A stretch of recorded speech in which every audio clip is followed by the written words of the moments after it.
Film की कहानी B नाम की एक बेबी सिस्टर के ऊपर है जो एक 12 साल के बच्चे के साथ गपागप करती है। इसके बाद उन दोनों के साथ आगे क्या होता है ये हम आज की इस एक्सप्लेनेशन में देखने वाले हैं। हेलो दोस्तों, आज मैं जिस फिल्म को एक्सप्लेन करने वाला हूँ उसका नाम है द बेबी सिटर और ये फिल्म 2017 में रिलीज हुई थी। फिल्म की शुरुआत में हम 12 साल के कोल को देखते हैं जो बहुत ही डरपोक बच्चा होता है। कोल को इंजेक्शन, स्पाइडर और ऐसी छोटी छोटी चीजों से बहुत डर लगता था जिससे यूजुअली लोग नहीं डरते और इसी वजह से कोल को स्कूल के बाकी बच्चे भी बहुत बुली करते थे। कोल के मॉम और डैड के बीच रिलेशनशिप अच्छी नहीं चल रही थी, इसलिए वो अपनी शादी को बचाने के लिए और अक्सर छुट्टियां मनाने के लिए होटल्स में जाकर अपना टाइम स्पेंड किया करते थे। इन छुट्टियों के दौरान कोल अकेला पड़ जाता था, इसलिए कोल के पेरेंट्स ने उसके लिए एक बेबी सिटर को ढूंढ रखा था जिसका नाम बी था। बी कोल की काफी टाइम से बेबी सिटिंग कर रही थी, इसलिए बी और कोल काफी अच्छे दोस्त बन गए थे। बी के अलावा कोल की एक बेस्ट फ्रेंड भी होती है जिसका नाम मेलेनी होता है और मेलेनी कोल के पड़ोस में रहती है। अब एक दिन ऐसे ही कोल के पेरेंट्स छुट्टियां मनाने और गपागप करने के लिए आउट ऑफ टाउन जा रहे थे और बी को कोल का ध्यान रखने के लिए बोला गया था। स्कूल में मेलेनी कोल को बताती है कि बेबी सीटर्स बच्चों के सो जाने के बाद अपने बॉयफ्रेंड्स को घर पे बुलाती हैं और उनके साथ गपागप करती है। इस पर कोल मेलेनी को बोलता है कि आज वो पूरी रात जाग कर देखेगा कि उसके सोने के बाद घर पर कौन कौन आता है। रहा नहीं जाता, तड़प ही ऐसी है ना।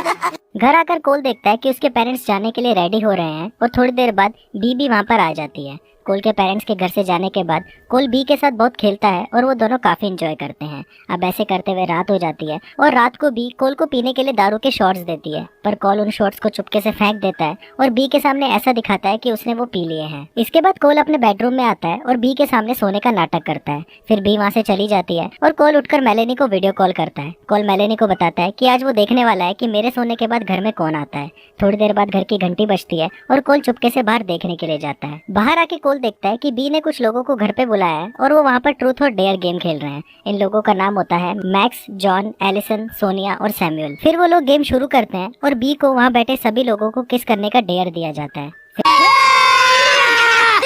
मजा आएगा ना भिड़ो। फिर बी वहाँ बैठे सभी लोगों के पास एक एक करके आती है और उन सभी को किस करने लगती है। लास्ट में जब बी सैमुअल के पास जाती है तो सैमुअल ये सब देखकर थोड़ा घबरा जाता है, पर बी सैमुअल को किस करती है और उसे कंफर्टेबल फील करवाती है। किस करने के दौरान अचानक बी अपने पॉकेट में से 2 चाकू निकालती है और उसे सैमुअल के सर में घुसा देती है और वहाँ बैठे सारे लोग सैमुअल के सर से निकलने वाले खून को एक कप में इकट्ठा करने लगते हैं। फिर बी एक पुरानी किताब निकालती है और उसे ये डेविल्स बाइबल बताती है। बी बताती है कि पूरी दुनिया में सिर्फ यही आखिरी किताब बची है और इस किताब को पढ़ते वक्त उस पर बलि दिए गए इंसान का खून लगाना होगा और ऐसा करने से इस कमरे में जो भी लोग बैठे हैं उन सभी की इच्छाएं पूरी हो जाएगी। पर इस काम को पूरा करने के लिए उनको एक मासूम बच्चे का खून भी चाहिए और वो मासूम बच्चा और कोई नहीं बल्कि कोल ही होने वाला था। अब कोल ये सब चीजें देख रहा होता है और ये सब देखकर कोल बहुत ज्यादा डर जाता है। फिर कोल वहाँ से भागकर अपने कमरे में जाता है और अपने फोन से पुलिस को फोन करके सब कुछ बता देता है। इसके बाद कोल खिड़की के पास आता है और वहाँ से नीचे देखता है। दरअसल कोल वहाँ से भागने का सोच रहा था और वहाँ से निकलने के लिए कोल अपने कपड़ों को बांधकर एक रस्सी बना लेता है,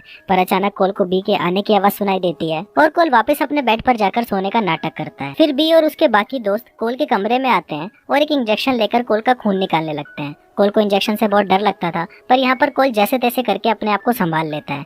फिर भी सबको बताती है कि उसने कोल के शॉट्स में नींद की दवा मिला दी थी जिससे वो 8 घंटों तक सोता रहे। फिर वो सभी लोग वहाँ से चले जाते हैं और उनके जाते ही कोल अपने बेड से उठता है और वहाँ से भागने के लिए खिड़की की तरफ जाता है, पर कोल के वहाँ से भागने से पहले ही बी वहाँ पर आ जाती है और कोल के खून निकलने की वजह से वो वहीं पर ही बेहोश हो जाता है। थोड़ी देर बाद जब कोल को होश आता है तो वो देखता है कि वो एक कुर्सी से बंधा हुआ है और उसके सामने सभी लोग खड़े हुए हैं। कोल सबको ऐसा दिखाता है कि उसे कुछ पता ही नहीं और वो बी से पूछने लगता है कि ये सब लोग कौन है और तुमने मेरा खून क्यों निकाला। अब बी को भी लगने लगता है कि कोल सच बोल रहा है और उसे सच में कुछ नहीं पता और बी कोल को बोलती है कि हमने तुम्हारा खून साइंस प्रोजेक्ट के लिए निकाला था। इस पर कोल बी को बोलता है कि अगर तुम्हें साइंस प्रोजेक्ट के लिए मेरा खून चाहिए था तो तुम मुझे ऐसे ही बोल देती, मैं तुम्हें खुद ही अपना खून निकाल के दे देता। अब कोल की बातों से बी को पूरा विश्वास हो जाता है कि कोल को कुछ नहीं पता और वो एलिसन को कोल को खोलने के लिए बोलती है। वो लोग कोल को खोलने ही वाले होते हैं कि वहाँ पर अचानक पुलिस आ जाती है और पुलिस को देखते ही बी समझ जाती है कि कोल ने ही पुलिस को बुलाया होगा। फिर पुलिस घर का दरवाजा तोड़कर अंदर आ जाती है और वहाँ पर मैक्स एक पुलिस वाले को मार डालता है।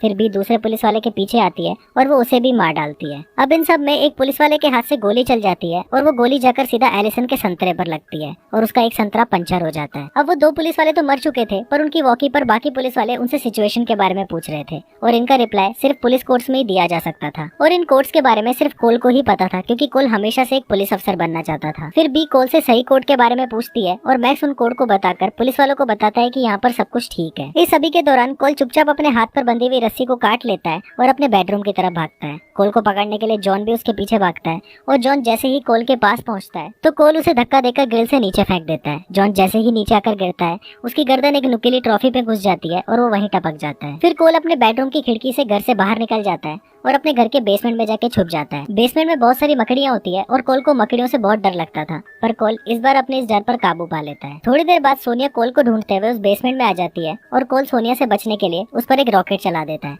सोनिया उस रॉकेट से बच जाती है और कोल के पीछे उसे मारने के लिए जाती है। कोल जल्दी से भागकर अपने बेसमेंट से बाहर निकलता है और उसके गेट को बंद करके सोनिया को वहीं लॉक कर देता है। फिर कोल एक बग स्प्रे लेकर उससे सोनिया को मारता है और उस स्प्रे और आग के रिएक्शन से उस बेसमेंट में धमाका होता है और सोनिया पूरी तरह जल जाती है। अब इस धमाके की आवाज सुनकर मैक्स कोल के पीछे जाता है और उसे मारने की कोशिश करता है। कोल भागकर एक ट्री हाउस पर चढ़ जाता है और मैक्स कोल को मारने के लिए उसके पीछे ट्री हाउस पर आ जाता है। फिर वो दोनों ट्री हाउस में लड़ाई कर रहे होते हैं और अचानक दोनों का पैर फिसलता है और मैक्स के गले में एक रस्सी बन जाती है और उसे वहीं फांसी लग जाती है। कोल उठकर वहाँ से भागने की कोशिश करता है पर तभी वहाँ पर बी आ जाती है और एक शॉटगन लेकर कोल पर गोलियां चलाना शुरू कर देती है। कोल भागकर अपने पड़ोसी मेलेनी के घर चला जाता है और वो मेलेनी को पुलिस को फोन करने के लिए बोलता है। मेलेनी कोल की बहादुरी देखकर उससे बहुत इंप्रेस हो जाती है और उसे किस भी करती है।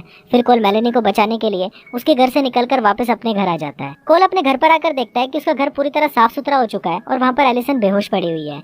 कोल एलिसन को चेक करने के लिए उसके पास जाता है तो तभी एलिसन अचानक होश में आ जाती है और कोल पर हमला करने लगती है। एलिसन जैसे ही कोल को मारने के लिए उसके पास आती है तभी वहाँ पर बी आ जाती है और अपनी शॉटगन से एलिसन का सिर उड़ा देती है। फिर बी कोल को मारने के लिए उसके पास आती है और तभी कोल बी की बुक को उठाता है और उस बुक को जलाने की धमकी देता है। ये देखकर बी डर जाती है क्योंकि उसके पास सिर्फ ये एक ही बुक थी, इसलिए बी कोल को नहीं मारने का प्रॉमिस करती है। बी कोल को बताती है कि उसने इस बुक का कई बार इस्तेमाल किया है और इस बुक से उसकी कई इच्छाएं पूरी भी हुई है। बी कोल को ये भी बताती है कि वो पहला बच्चा नहीं है जिसने उसे फंसाया है, बल्कि बी इससे पहले बहुत सारे बच्चों का इस्तेमाल कर चुकी है। फिर बी कोल को बोलती है कि अगर तुम पुलिस को बुलाकर ये बताओ कि ये सभी लोग तुम्हें मारने के लिए आए थे और इनसे बचाने में मैंने तुम्हारी हेल्प की है तो मैं ये शहर छोड़कर यहाँ से चली जाऊंगी। पर कोल बी को बोलता है कि अगर तुम यहाँ से दूसरे शहर चली गई तो वहाँ जाकर तुम दूसरे बच्चों का इस्तेमाल करोगी, और ये बोलकर कोल उस बुक को जला देता है। फिर बी उस बुक पर लगी आग को बुझाने की कोशिश करती है और तभी कोल मेलेनी की डैड की कार को लेकर आता है और उसे अपने घर में ठोक देता है और बी उस कार के नीचे दब जाती है। थोड़ी देर बाद पुलिस वहाँ पर आ जाती है और तभी कोल के पेरेंट्स भी वहाँ पर आ जाते हैं। अब सब कुछ ठीक हो चुका था। मेलेनी और कोल एक दूसरे के करीब आ गए थे।